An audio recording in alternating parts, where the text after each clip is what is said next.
United States Vice President J.D. Vance launched a blistering attack on European governments on Friday, chastising them for ignoring the will of their people, overturning elections, ignoring religious freedoms and not acting to halt illegal migration. It was a US-style MAGA, red meat speech that eschewed detailed discussion of defense and security, the topic of the Munich Security Conference. Vance instead hit on some recent hot-button cultural issues, from abortion laws in Britain to the recent election in Romania. The threat that I worry the most about vis-a-vis Europe is not Russia. It's not China, it's not any other external actor. And what I worry about is the threat from within, the Vice President said.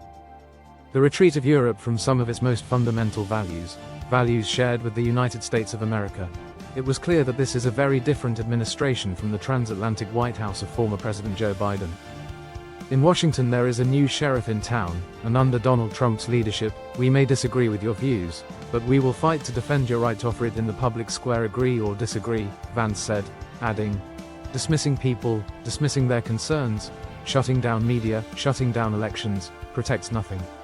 It is the most surefire way to destroy democracy. If you're running in fear of your own voters, there is nothing America can do for you. Vance's comments brought the audience of policy wonks and defense experts to a standstill. His speech focused largely on culture war issues and populism, with Vance accusing European governments and what he called European Union commissars of being more interested in stifling free speech than in providing security for their citizens. In one case, he slammed the UK, highlighting the case of anti-abortion activist Adam Smith Connor, who was convicted last year of breaching a safe zone for praying near an abortion clinic. He also lambasted Romania's top court for its November decision to overturn the first round of that country's presidential election after far-right presidential candidate Călin Georgescu was accused of benefiting from an illegal Russian-style social media campaign. When we see European courts cancelling elections and senior officials threatening to cancel others, we ought to ask whether we're holding ourselves to an appropriately high standard, Vance said. He attacked high levels of migration, touching on the same themes that animated Trump's return to power in the United States. He said he was praying for the victims of Thursday's attack in Munich, when a migrant drove a car into a crowd, injuring 28.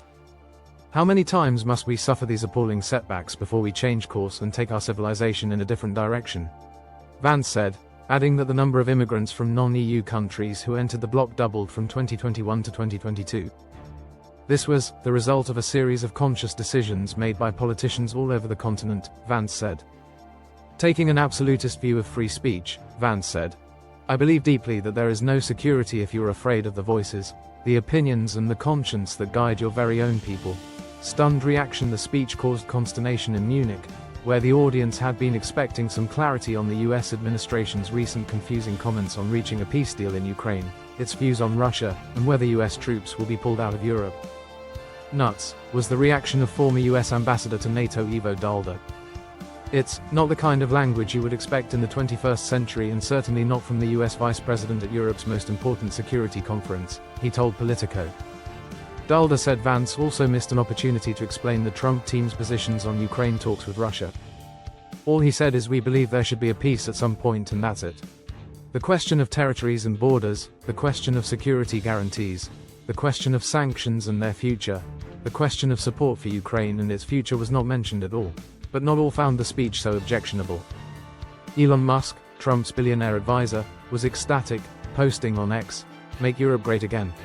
Mega, mega, mega." One European diplomat applauded Vance, calling it a very strong speech.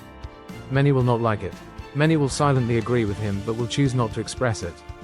There has been double standards when it comes to how the EU institutions have approached the democratic process in different European countries. Michael McFaul, former US ambassador to Russia, said Vance diagnosed the problem incorrectly. Casting censorship as the biggest issue confronting Europe is wrong, he said. He thinks it's censorship, I think it's Russia and many people here think it's Russia.